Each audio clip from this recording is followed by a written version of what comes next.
All praise unto Yahweh Shemi Al Shai. Double honors to the apostles of GMS and ownership of be pushing this truth and sincerity.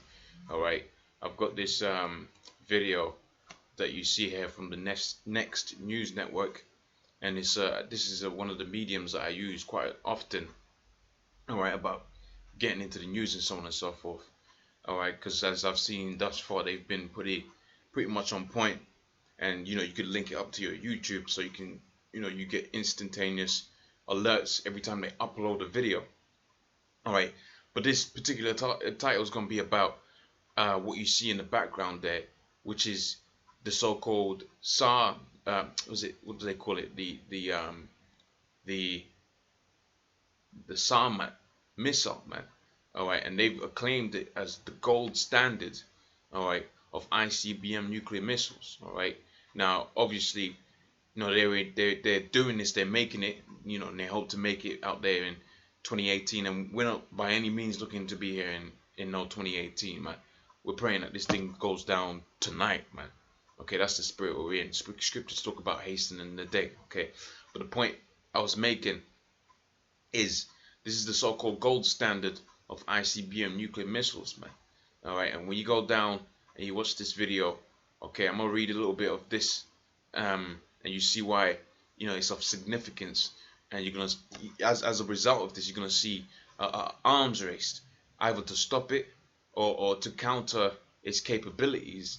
And again, this is another chess piece, is another chess move, all right, in the grand finale that as World War III, of which us here at GMS we're looking forward to that, because as you're gonna see in the scriptures in the book of Jeremiah, the 50th chapter, all right, as the Lord destroyed the modern day Babylon, all right, he's also gathering his elect, and he's going to set his elect up on high.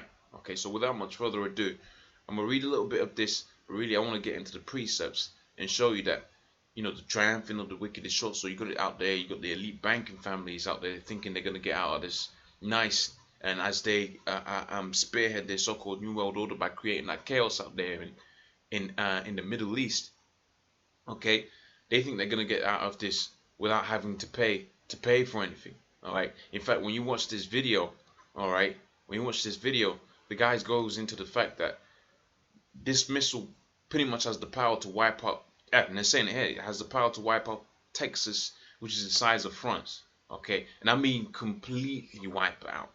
Okay, and he said that one of these can carry up to I think it's about 12 payloads. Okay, so to hit 12 independent targets. Now I can't tell you whether those 12 independent targets is going to be the size of Texas, but I believe that might be the combined force of all of those 12 payloads. And again, that's that spiritual number of 12, man.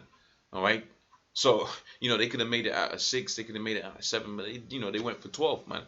Going to show you that this could be the end of you got the end of America really written in these things, man, and really the end of this society, because once that goes down, Lord, he's showing his way back, and he's showing his appearance even more and more so out there within different countries out there, by way of what as the UFOs, all right, which we know as the chariots within the scriptures, man. Okay, so it says the best current missile defense system may prove powerless against the Sarmat. It says, and that's their whole aim. Okay, so you got missile defense systems that these different countries have set up. So if a nuclear strike was to come, they could use the defense missile or the defense system to I mean we're talking about the peons here. We're talking about the peons, the guys that don't really know what's going on. All right, they're gonna try to use the so-called missile defense systems to stop whatever nuclear strike you may have. Now we know ultimately, by way of the so-called Illuminati, all right, they want to destroy a significant proportion of this earth, as a means to setting up their so-called new world order. All right, ergo you have developments such as what you see before you, man. All right, so it says the best current missile defense system may prove powerless against the Sarmat, Russia's new intercontinental ballistic missile, which will be ready to fire for field trials this summer. So they're going to be trialing it this summer, so it's going to be ready this summer. When you watch the video, the guy was talking about 2018 and all of that, but really this thing is going to be ready for field test out there in summer. And guess what, man? A lot of the times when they do so-called field tests or dry runs and so on and so forth, like 9/11 was a dry run. Don't be what's the word I'm looking for? Don't be amazed if they use this so-called dry run and they actually, throw it out there into the Americas, man. All right, so I mean, you can read this for yourself. You get the gist of what this article is talking about. All right, they're just trying to create something that's them defense systems can't get at, and they call this, when you watch this video, they call this the gold standard of all ICBM nuclear missiles. So it's gonna be like the top dog out there, man. And it's gonna do work, man. The Lord put that spirit within, and I really should have prepared that spirit, that scripture, because the scripture talks about how the Most High has created the smith that bloweth the coals, and he bringeth forth an instrument of his work. To do what, man? That instrument, and this goes to the video that I just did just a second ago, man. All right, you really gotta put the color to these scriptures, man. The Most High has created the smith, so a man was born, or men were born, all right, and they were skilled in certain facets, man. Okay, so you're picturing a blacksmith, right, getting that working, right, fashioning that sword. Okay, now you got these so-called scientists, great scientists with their math books sweating, trying to figure out the correct mathematical equation to create the perfect destroying instrument. That's why he said he created the waster to destroy. But you know what it reads after that? He said, no weapon that is formed is going to prosper against Jacob. So with all of that said, all of that great scientific knowledge that these different scientists have, you're still going to have it to where Jacob, which is the 12 tribes of Israel, Negroes, Hispanics, Native Americans, Negroes, Hispanics, and Native Americans, and all of Israel dispersed throughout the four corners of the earth, where with it is said within the scriptures, it is said that we've been scattered amongst these nations. And it said in the book of Romans, the 10th chapter and the first verse, I believe, right, brethren, my heart's desire and prayer for Israel is that they may be saved, because they have a zeal for the Most High, which is an identifier, a key to these scriptures to identifying who is an Israelite, because they're gonna have the zeal for the Most High. All right. So without much further ado, let me get into these scriptures, man.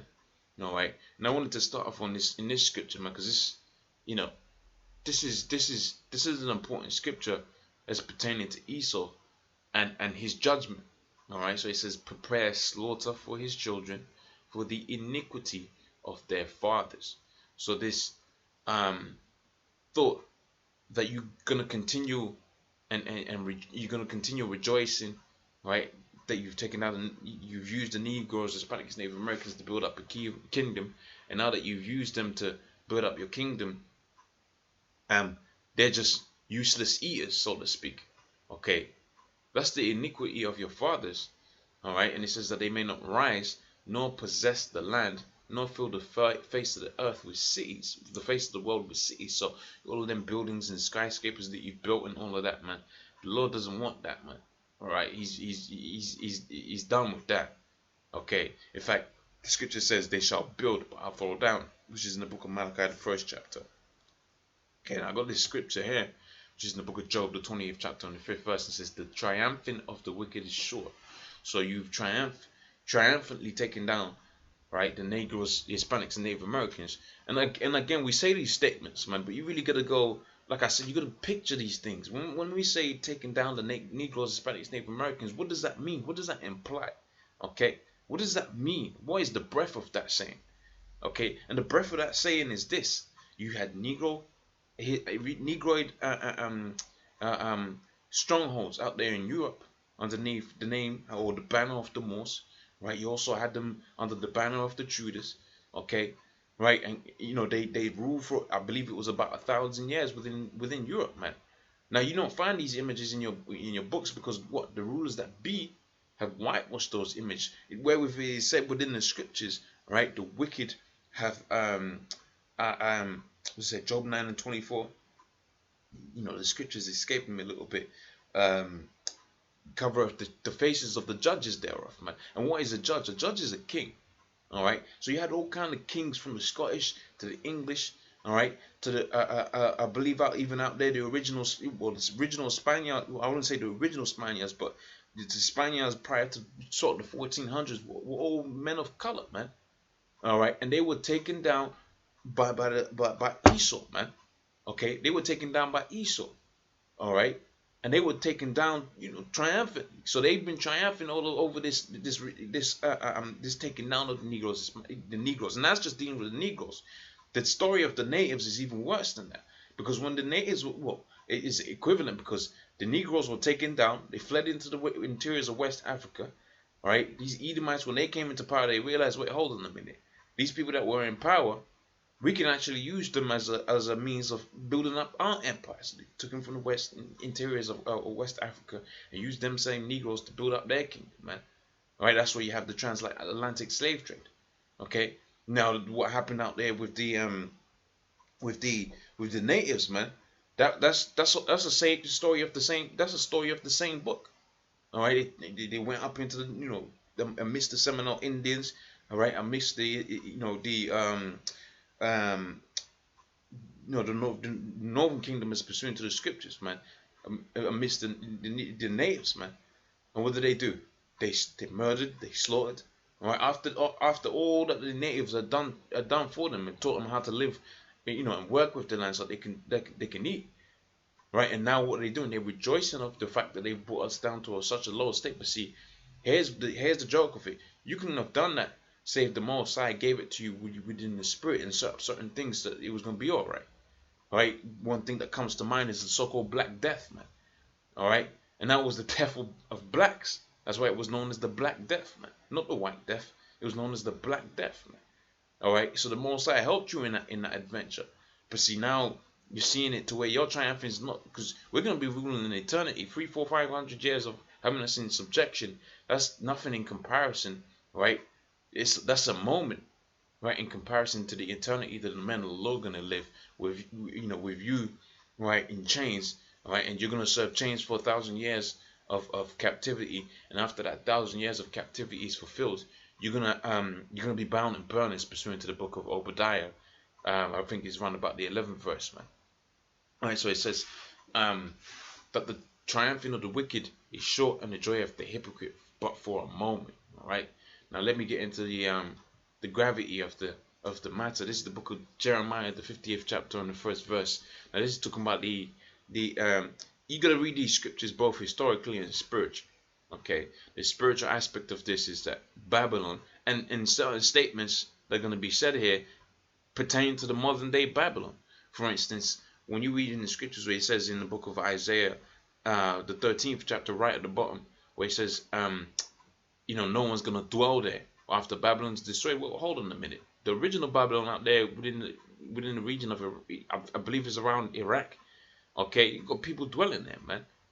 All right, so what's that talking about? You're gonna see on a spiritual aspect, which is the modern day Babylon, and with instruments like this, it makes sense it's not gonna be inhabited. In fact, when instruments like this go out there and do that devastation that they've been created to do, all right, it's gonna bring forth the fulfillment of the scriptures, where it's gonna be, you're gonna have to leave it as a monument. You can't do nothing with that land after it. All right, save the Most High, cleanse it of that nuclear fallout you're gonna have there, man. All right, so let's go back onto the book of Jeremiah, the 50th chapter, and I'll read as much of this as possible, without straying away from the point too far.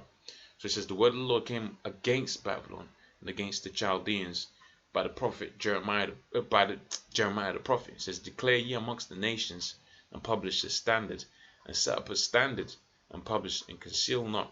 Say Babylon is taken, and Bel is confounded, and Merodach is broken in pieces. Her idols are confounded, and her images are broken. All right. So if we, think about what the history entails, you had the rise of the Assyrian Empire by way of Pul, which is also known as Tiglath-Pileser III. All right, and after him, in fact, and he was the individual that besieged the so-called Northern Kingdom, right, which consisted of the Native Americans, Latin-speaking tribes. Okay, so he started the first besiege, and he took down certain cities and carried them away carried them away captives. All right, and after a period of time, his son Shalmaneser the fifth, right, besieged Jerusalem for 3 years, and his brother Sargon was the one that really took it down. All right, he's the one that really took Samaria down. All right, which Samaria was the principal city amidst the northern kingdom, consisting of the Native Americans. All right, the Latin-speaking tribes, Ephraim, Naphtali, um, Gad, and so on and so forth. All right, and they were carried away, all of them, into the land of the Assyrians. And after that, you had it to where the Assyrians tried to conquer Jerusalem, but the Most High had it to where a miracle passed. That's why it says He's not going to save us by no bow, no arrow, but He's going to work a miracle. All right. But when the Babylonians came into power, they took down Jerusalem. So when the Babylonians was in power, there was no Israelite state, man. All right. But when this is taking place, all right, you had it to where that strength that they had, because we was only going to be in captivity for the Babylonians for, I believe it was a period of 70 years. That was the prophecy, and we was going to return back and build up our what you call it, our temple. All right, but that was like a spiritual building up of the temple, because really now we're building up the temple. Now the temple is being built up. Okay, and this temple is not going to be destroyed this time, man. All right, so it's talking about here. Bel is confounded, and Merodach is confounded. Those are the principal gods of Babylon. All right, and they're confounded. So what's the principal gods of this society? The monetary system, because people worship that monetary system, the military system. They worship all of that, man. Okay, they get into the spirit of all of that. But also on top of that, you got to where they got the gods of the Babylonians, the gods of the Assyrians, the gods of the Medo-Persians, and so on and so forth. They are the ones that these different elites are pushing forth, because they believe using all of these demonic vibrations from all of these entities and all of these kingdoms that were before them, that they're gonna somehow survive past the point that they were meant to be in rulership for. But that's contrary to what the Most High has set up. The Most High set it up to for them to only reach a certain point, and after that point they can't abound anymore, man. They can't exist anymore. All right. So it says, them gods are confounded. It says, and her idols are confounded, right? And images are broken in pieces. It says, from out of the north, they cometh a nation against her. Like historically speaking, that was the Medo-Persians, all right. Certain first with the Medes, all right. And the Most High set up within their spirit to take down the Babylonians, all right. But now the modern day land of the north is who? It's the Russians, man, all right. It says, and from out of the north they coming up a nation against her, and they shall make her desolate. How they gonna make her desolate? Again, man, with this beauty, man. Okay, with this beauty. Okay, that's actually a piece of art that you're seeing right there, man. Okay, just being facetious. But it says, for out of the north they cometh up a nation against her, we shall make her land desolate, and none shall dwell there, and they shall. And like again, it says none shall dwell there. But hold on a minute, you got people living in the modern day Babylon right now, man. All right, but see, when this thing goes down, and you got it to where this pops off, as pursuant to Isaiah the 13th chapter, and there's another scripture as well, Revelations the 18th chapter, which is even better scripture, because Revelations was written after Babylon was destroyed, man. Okay, after the because you had the Assyrians, the Babylonians, all right, the Medo-Persians. Then the Greeks and the Romans, right? And in the time of the Greeks and Romans, you had it to where the Lord was on the scene, and John the Revelator was on the scene. So Babylon was already done, man. But he's still talking about Babylon within the book of Revelations, the 18th chapter, which goes to show you what? That you have reincarnation of even places, because the same confusion, hence the word Babylon, land of confusion, Babel meaning confusion, and Lon meaning land. Okay. That's something that was going to be set up again, all right, and that's what you have out there within America, and this links up with the fact that that's never going to be inhabited again, because when you go to the bottom of I think it's at the top where it talks about it's up in the land of foul creatures and so on and so forth, that links up with Isaiah the 13th chapter right at the end, where it talks about how you're going to have satyrs downstairs and so on and so forth, desert creatures, because it's going to be turned into a desert, man. All right, so this is back in Jeremiah the 50th chapter and the 4th verse. And it says, in those days, and our brother Moses the third, he says, none shall dwell therein, and they shall remove, and they shall depart, both man and beast. It says, in those days and that time, saith the Lord, right, the children of Israel shall come, and they and the children of Judah together going and weeping, and they shall go and seek the Lord their power. And that's what's happening by way of the elders, a great millstone. Right, the Most High put that spirit within us to where we're seeking our power. All right, we're returning unto the Most High, rehearsing the righteous acts. All right, hoping for the day when the Lord comes back and He gives us that heart of flesh, so we can do His will properly, man. All right, let me see if I can get a little bit more pieces out here. So this is the 4th chapter. In those days and that time, saith the Lord, the children of Israel shall come, and they and the children of Judah together going and weeping, and they shall go and seek the Lord their power. They shall ask the way of Zion, and their faces thitherward, saying, come, let us join ourselves to the Lord in a perpetual covenant. And that goes to prove to you again that it's talking about now, because that covenant that the Most High is going to re-establish by way of the book of Hebrews, the 8th chapter and the 8th verse, it's going to be a perpetual covenant, man. All right, the Lord said He's going to write His laws within our minds, so you can't go off. Hence, you can't break the covenant. Hence, it's perpetual. All right, hence it's perpetual. Okay, so with that being said, you can read all of this yourself. All right, with that being said, I'm gonna say all praises unto Yahweh Shemel Shai. Double honors to the apostles of GMS, and honest you brothers that be pushing this truth in sincerity. Shalom.